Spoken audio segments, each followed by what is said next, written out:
اللہ کے رسول صلی اللہ علیہ وآلہ وسلم تشریف فرماتے، صحابہ حضور کے پاس بیٹھے تھے۔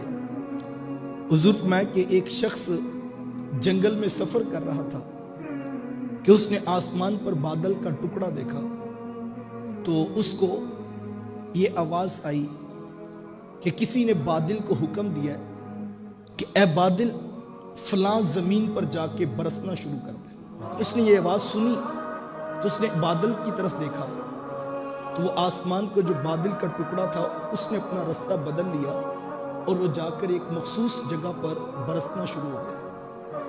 حضور میں وہ شخص اس جگہ پر پہنچا اور اس نے دیکھا کہ نیچے ایک کھال ہے جس کے اوپر یہ پانی برس رہا تھا۔ اس نے آگے بڑھ کر دیکھا کہ دیکھوں یہ پانی جاتا کدھر ہے، تو وہ چلتا ہوا اس پانی کے ساتھ ساتھ جو ہے وہ آگے بڑھنے لگا۔ جیسے ہی پہنچا تو آگے ایک شخص کھڑا تھا جو بیلچے کے ساتھ پانی کا رستہ بدل رہا تھا اور اپنی زمین کو سیراب کر رہا تھا۔ تو یہ جو بادل کے رستے پر چلا، بارش کا پانی دیکھا اور پھر اس بیلچے والے کے پاس کھڑے ہو کر پوچھتا ہے کہ اے اللہ کے بندے تیرا نام کیا ہے؟ تو اس نے اپنا نام بتایا۔ تو جو اس نے نام بتایا نا، وہ وہی نام تھا جو بادل کو نام پکارنے والے نے بتایا تھا۔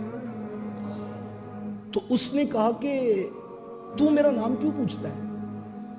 اس نے کہا کہ یہ بتا کہ تو نیکی کا عمل کون سا کرتا ہے؟ کہا کہ ہوا کیا ہے؟ کہا ابھی میں نے اپنے کانوں سے آسمان پر بادل کے ٹکڑے کو کسی کو پکارتے ہوئے سنا ہے، اس نے تیرا نام لے کر کہا کہ فلاں کی زمین پر جا کے برسنا شروع ہو جائے، تو مجھے بتا تو کرتا کیا ہے؟ تو اس نے کہا کہ یہ تم بات چھوڑو، تم اپنا کام کرو، مجھے اپنا کرنے دو۔ اس نے کہا نہیں مجھے بتا، میں نے اپنے کانوں سے سنا ہے کہ تیرا نام لے کر کسی نے کہا تھا بادل سے کہ اے بادل فلاں کی جگہ پر جا کر برسنا شروع ہو جا۔ تو اس نے کہا اچھا اگر تو میرے سے جواب سننا ہی چاہتا ہے تو میری نیکی یہ ہے کہ یہ زمین جس کے اوپر میں نے اپنی فصل اگائی ہے اس میں 3 حصے دار ہیں۔ اس نے کہا وہ کون کون؟ کہا جب اس کی فصل آتی ہے نا، ایک حصہ میں اس میں سے نکال کر اسی کے اوپر لگا دیتا ہوں، دوسرا حصہ میرا ہے اور میرے بچوں کا ہے، اور تیسرا حصہ میں نے اپنے رب کے نام کا رکھا ہوا ہے۔ یہ جو تجھے آواز آئی ہے نا، یہ اسی رب نے بھیجی ہے جس کا اس مال کے اندر تیسرا حصہ ہے۔ اللہ اکبر! اگر انسان اس رب کا حصہ شامل کر لے، وہ بادلوں کے رخ پلٹ دیتا ہے اور ہواؤں کے سمتوں کو تبدیل کر دیتا ہے، کیونکہ اس کو پتہ کسی نے میرا حصہ وہاں رکھا ہوا۔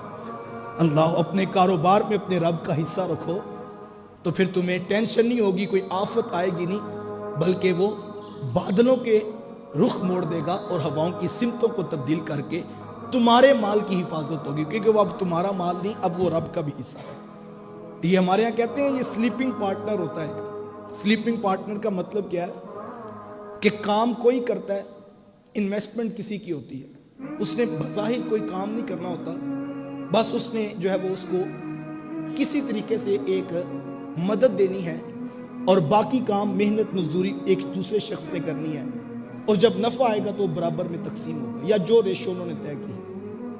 اب تم لوگوں کو سلیپنگ پارٹنر بناتے ہو تو وہ صرف پیسے دیتے ہیں، اگر تم اپنے رب کو شریک کر لو تو وہ تمہیں رزق بھی دے گا، وہ تمہارے بادلوں سے رخ بھی موڑ کر تمہاری کھیتی کو سیراب کرے گا۔ اس کو اپنا مال میں شراکت دار بناؤ جو ہواؤں کے رخوں پر بھی طاقت رکھتا ہے اور جو زمین کے زلزلوں کو بھی روکنے کی قدرت رکھتا ہے۔ جب تم اس کو رکھو گے پھر تمہارا مکان ہلنے نہیں پائے گا، چونکہ تمہارے مکان میں اس کی بھی حصے داری ہے اور اس کے نام کا بھی مال اس کے اندر لگا ہوا ہے۔